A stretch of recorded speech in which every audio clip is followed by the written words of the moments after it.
Hello students Uttar Pradesh polytechnic प्रवेश परीक्षा 2022 इसकी काउंसलिंग को लेकर ज़्यादातर डाउट तो मैंने पिछली वीडियो में आपके सॉल्व कर दिए थे, लेकिन फिर भी कुछ डाउट्स ऐसे हैं जो कॉमन डाउट्स हैं।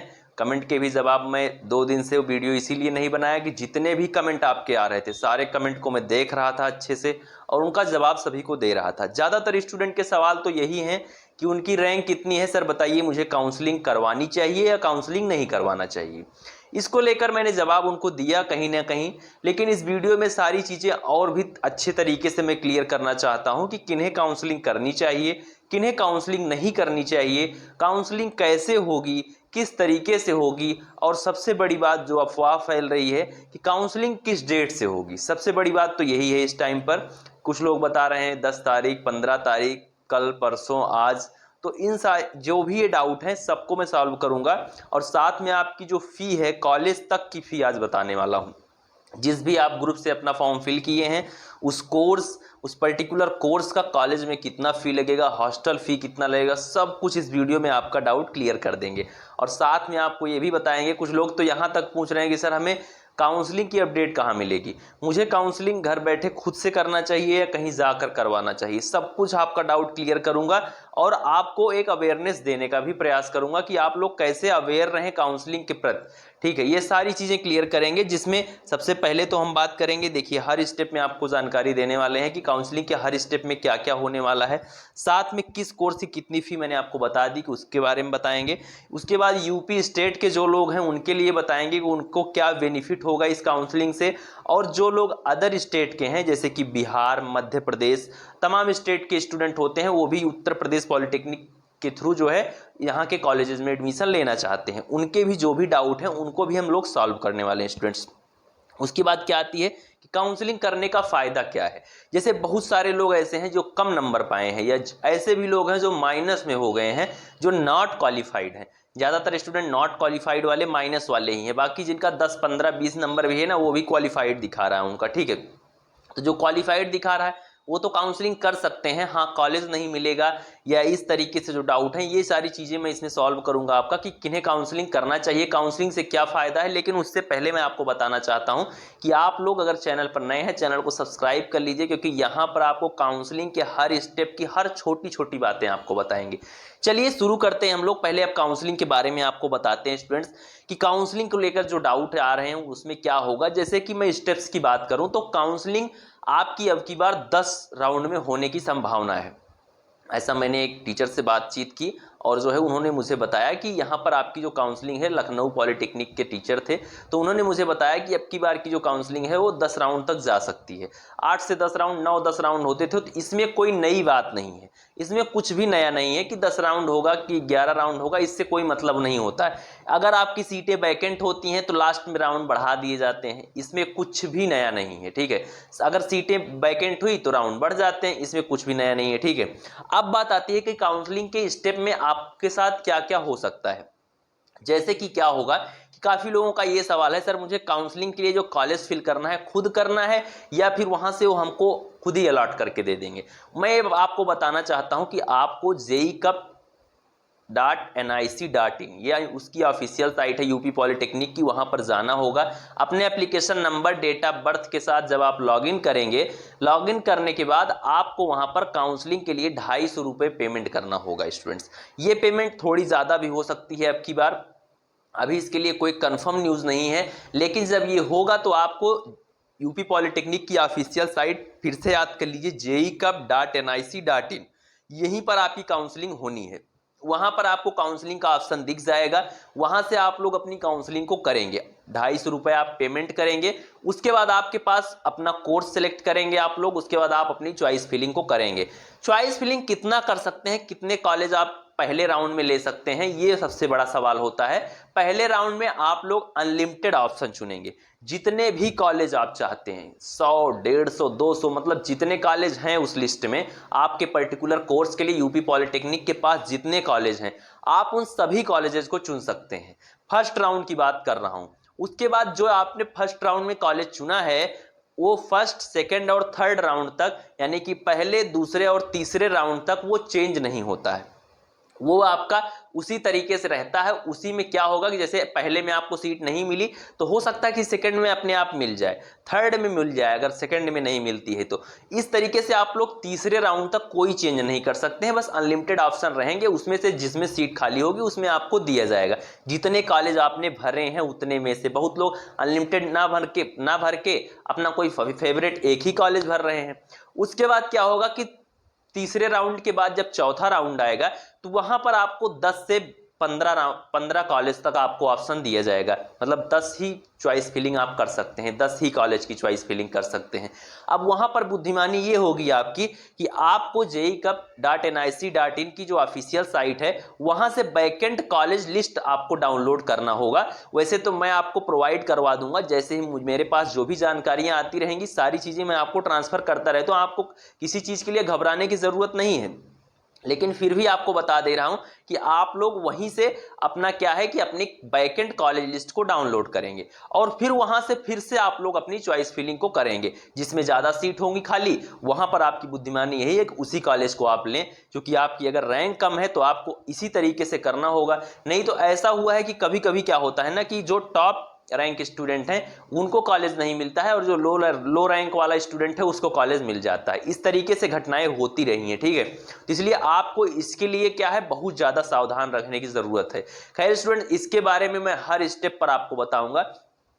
अब स्टूडेंट्स बात आती है कि आपको मैं बता देता हूं कि यूपी स्टेट वालों के लिए क्या है कि पहले से तीसरे राउंड तक सिर्फ और सिर्फ जो लोग यूपी के हैं, जो लोग उत्तर प्रदेश के हैं, वही लोग जो यहाँ के डोमिसाइल हैं, जिनके पास यहाँ का निवास प्रमाण पत्र है, वो लोग ही काउंसलिंग पहले से तीसरे राउंड तक कर पाएंगे। उसके अलावा कोई भी अलाउड नहीं है इस काउंसलिंग के लिए, ठीक है, पहले से तीसरे राउंड के लिए। अब बात आती है जो अदर स्टूडेंट हैं जो कि बिहार के, मध्य प्रदेश के, जिस भी स्टेट से बिलोंग कर रहे हैं, उनके लिए जो काउंसलिंग है वो उनकी काउंसलिंग होगी तीसरे राउंड के बाद, यानी कि चौथे राउंड से उनकी काउंसलिंग शुरू हो जाएगी स्टूडेंट्स। अब बात आती है कि उनकी फी में क्या कोई अंतर होगा यूपी के स्टूडेंट के फी में। देखिए इसमें क्या होता है कि जो लोग यूपी के हैं उनको भी उतनी ही फी देनी होगी, जो लोग अदर स्टेट के हैं उनको भी फी उतनी ही देनी है। काउंसलिंग फी किसी के लिए अलग अलग नहीं होगी, ठीक है। बात आती है कि काउंसलिंग के फायदे नुकसान, कितने रैंक पर कॉलेज मिलेगा। स्टूडेंट, मैं आपको जो भी बातें बताता हूं आप लोग शायद उसको ध्यान से थोड़ा कम सुनते हैं कुछ लोग। दरअसल बात यह है कि जैसे कि ग्रुप ए की जहां मैं बात कर लेता हूं, ग्रुप ए की अगर हम लोग बात करें तो ग्रुप ए में मैं आपको बता देता हूं कि पहले भी मैं आपको इसकी वीडियो में बता चुका हूं, लगातार बता रहा हूं हर वीडियो में। यदि आपकी रैंक 60 से 70,000 80,000 तक भी है तो आपको कॉलेज मिल जाएगा ग्रुप ए का। किस तरीके का कॉलेज होगा इसकी गारंटी मैं नहीं ले रहा हूं, बट गवर्नमेंट कॉलेज होगा। आपको गवर्नमेंट कॉलेज मिल जाएगा 80,000 रैंक तक। कुछ ना होने से कुछ होना ही बेहतर है, ठीक है। इसलिए आपको 80,000 रैंक तक कोई ना कोई गवर्नमेंट कॉलेज, कोई ना कोई ब्रांच आपको मिल जाएगी। लेकिन अगर आपको सिविल वगैरह चाहिए तो उसके लिए आपकी रैंक 15 से 20,000 के अंदर होनी चाहिए, तभी आपको सिविल मिल पाएगी किसी भी कॉलेज में। अब जैसे कुछ लोग गोरखपुर पॉलिटेक्निक के लिए परेशान रहते हैं तो वहां की रैंक भी आप मान के चलिए 6,000 7,000 तक अगर आपकी है तो आपको गोरखपुर पॉलिटेक्निक का सिविल ब्रांच मिल जाएगा। तो इस तरीके से आप इन चीजों को समझ सकते हैं। बात आती है अगर अदर ग्रुप की, B2K ग्रुप की, मैं यहां पर ई ग्रुप को सेपरेट करता हूं, उसके बाद बी से लेकर के की बात करूंगा, ई ग्रुप को लास्ट में डिस्कस करूंगा। बी से के की अगर हम लोग कर लेते हैं तो सीट्स बहुत कम होती हैं इनमें। सीट कम होती हैं, थोड़ा अच्छे कॉलेज लेने के लिए आपकी रैंक थोड़ी कम होनी चाहिए। अगर आप 2,500-3,000 रैंक तक हैं तो आपको ठीक ठाक कॉलेज मिल जाता है और कॉलेज मिलने में उतना ज़्यादा समस्या नहीं होती है। लेकिन अगर इससे ज़्यादा आपकी रैंक है तो थोड़ा आपको प्रॉब्लम हो सकती है कॉलेज उठाने में। लेकिन अभी मैं आपको ये भी एक चीज़ आपके सामने क्लियर करना चाहता हूँ स्टूडेंट्स कि काउंसलिंग सभी को कराना चाहिए, काउंसलिंग किसी को नहीं छोड़ना चाहिए। अगर आप क्वालिफाइड है तो आपको काउंसलिंग जरूर करना चाहिए। आप यदि प्राइवेट कॉलेज में भी एडमिशन लेना चाहते हैं तब भी आपको काउंसलिंग करना चाहिए। अभी मैं आपको बताऊंगा क्यों। पहले ग्रुप ई की हम लोग बात कर लेते हैं। जैसे कि ग्रुप ई के काफी स्टूडेंट हमसे जुड़ चुके हैं, डिप्लोमा इन फार्मेसी के। वहां पर काउंसलिंग को लेकर, रैंक को लेकर बहुत ज्यादा कंफ्यूजन है। इतना ज्यादा मैसेज, मतलब ये है कि जैसे कि कुछ लड़के हैं जो मैसेज करे हैं, मैं उनको बता देता हूं कि जैसे कि आपको मैं एक एग्जांपल के थ्रू बताना चाहता हूं। पिछली बार एक लड़का था 1250 रैंक था, पिछली वीडियो में ये चीज मैं डिस्कस कर चुका हूं।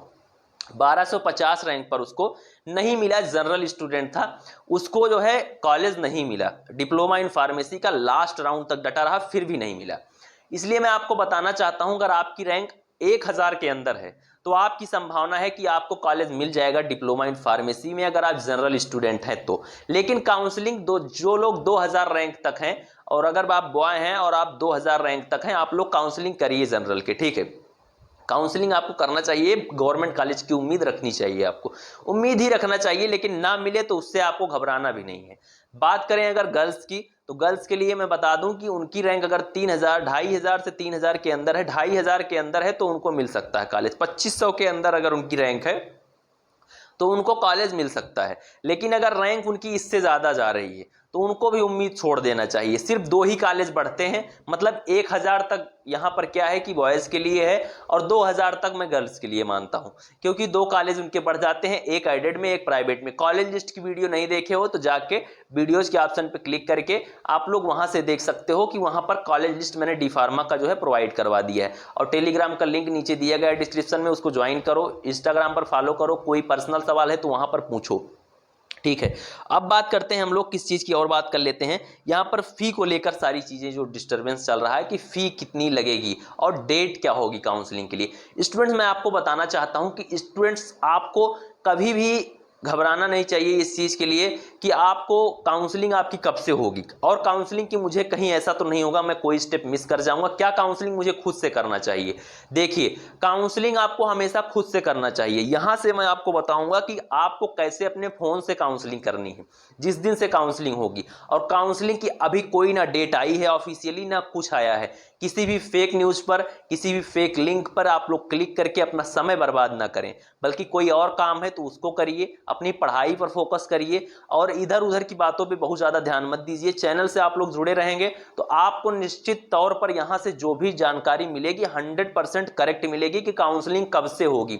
और आपको अपने फ़ोन से ही काउंसलिंग करना है, घर बैठे फ़ोन से, लैपटॉप से, जो भी आपके पास डिवाइस है उससे आप घर बैठे काउंसलिंग करें। काउंसलिंग के लिए किसी के ऊपर डिपेंड नहीं होना है। आप लोग सलाह ले सकते हैं लेकिन आप लोग पूरी तरीके से डिपेंड ना रहें। क्यों ना रहें? क्या होता है ना कि जैसे कि मान लीजिए कि पहले राउंड में आप किसी जनसेवा केंद्र पर पहुंच गए, आपने काउंसलिंग करवा ली, लेकिन जिस अगले राउंड में कहीं फिर से अगर चॉइस फिलिंग हो रही है तो आप फिर से भागेंगे। हो सकता है किसी किसी राउंड में ना, शाम को, पिछली बार की बात बता रहा हूं, रात में 8 बजे काउंसलिंग किया जाती थी कि थर्ड राउंड काउंसलिंग 8 बजे रात को स्टार्ट हो गई, ठीक है। दिया है कि इस डेट को होगी, दिन भर हुई नहीं, रात को स्टार्ट हुई और पता लगा दूसरे दिन दोपहर तक समाप्त हो गई। तो इस तरीके से आप लोग परेशान हो जाएंगे, बार बार भाग भाग के जनसेवा केंद्र से इधर से उधर। आप लोग अच्छे से चीज़ों को बिल्कुल एकदम ध्यान से देखते हुए चलें। चैनल पर जो कुछ भी बातें मैं बताता हूँ उसको आप लोग बिल्कुल एकदम ध्यान से, हर चीज़ आप लोग ध्यान से देखें, खुद करने का प्रयास करें। कोई समस्या हो रही है तो आप लोग मुझसे पूछें। आप इंस्टाग्राम की आईडी है वहाँ पर पूछ सकते हैं, कमेंट है वहाँ पूछिए। कमेंट थोड़ा ज़्यादा हो जाते हैं इसलिए थोड़ी सी प्रॉब्लम होती है, लेकिन आप लोग वहाँ भी पूछिए धीरे धीरे। देखिए 3 दिन से वीडियो क्यों नहीं आई, क्योंकि जितने कमेंट आ रहे हैं आप लोग जाके देखो, जितने कमेंट आए हैं पिछले वीडियो के सबके जवाब दिया हूँ कि किसमें क्या हो सकता है। क्यों? क्योंकि अगर यहाँ से एक भी स्टूडेंट ऐसा होता है जिसकी रैंक अच्छी है या जिसकी संभावना है गवर्नमेंट कॉलेज की, अगर उसका कॉलेज छूट जाता है तो कहीं ना कहीं ये हमारे लिए भी एक तरीके से असफलता है इस चैनल की।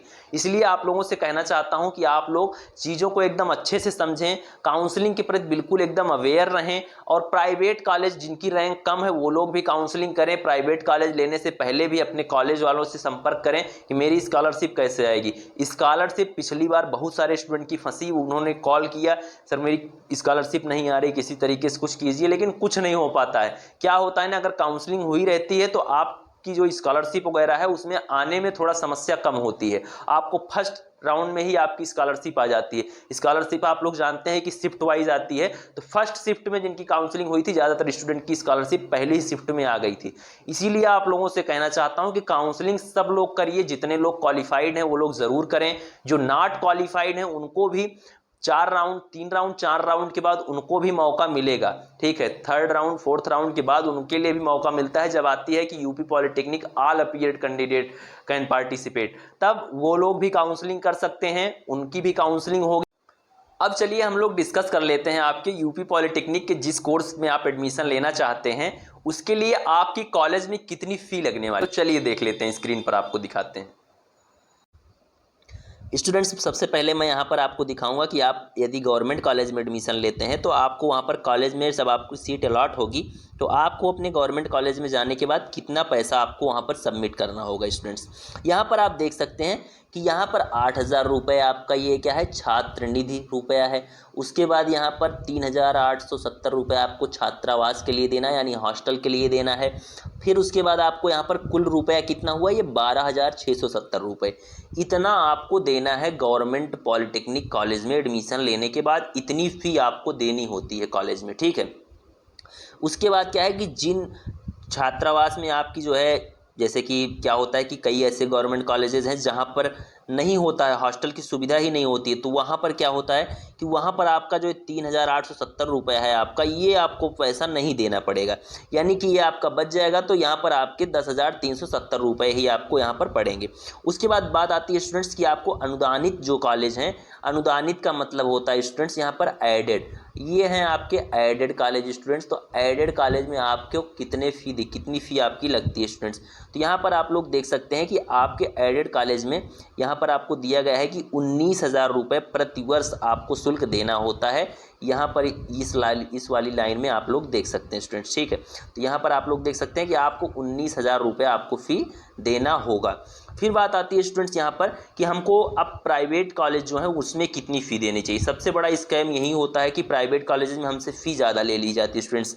तो यहाँ पर मैं आपको बता देता हूँ कि जो भी डिप्लोमा के लिए जो कॉलेजेस हैं वहाँ पर क्या है कि जैसे कि अगर आप लोग इंजीनियरिंग के स्टूडेंट हैं तो आपको 30,150 रुपये इतनी फ़ी आपको देनी होती है 1 साल के लिए और जो डिप्लोमा के लिए है वहाँ पर 45,000 रुपये। लेकिन स्टूडेंट्स, ये आपकी सिर्फ और सिर्फ उत्तर प्रदेश पॉलिटेक्निक के पास ये फ़ीस आती है, ये रजिस्ट्रेशन फ़ी है स्टूडेंट्स। इसके अलावा आपको और भी पैसे देने होते हैं पाठ्यक्रम के अनुसार, जो आपकी कॉलेज फ़ी होती है स्टूडेंट्स, कॉलेज फ़ी आपको अलग से देनी होती है। ये आपकी यूपी पॉलिटेक्निक के लिए रजिस्ट्रेशन के लिए आपकी जाती है, ये गवर्नमेंट के पास जाती है, ये संस्था के पास जाती है, जेई कब के पास ये फ़ी जाती है। इसके अलावा यदि आपसे जितने पैसे लिए जाते हैं वो कॉलेज रखता है, ठीक है। तो ये है आपका कि 30,150 रुपये आपका, 30,250 रुपये आपका क्या लगता है, आपका लगता है इंजीनियरिंग कॉलेज के लिए, और 45,000 रुपये आपका लगता है कहाँ पर, आपके डिप्लोमा फार्मेसी, मतलब फार्मेसी के। अगर आपका अब भी कोई सवाल है आप लोग नीचे कमेंट करिए, उसका जवाब आप लोगों में तुरंत दे रहा हूँ। कमेंट सेक्शन आप लोगों के लिए है, और चैनल से जुड़ जाइए फटाफट से। मिलते हैं नेक्स्ट वीडियो में। Thank you, bye bye, love you all, नमस्कार।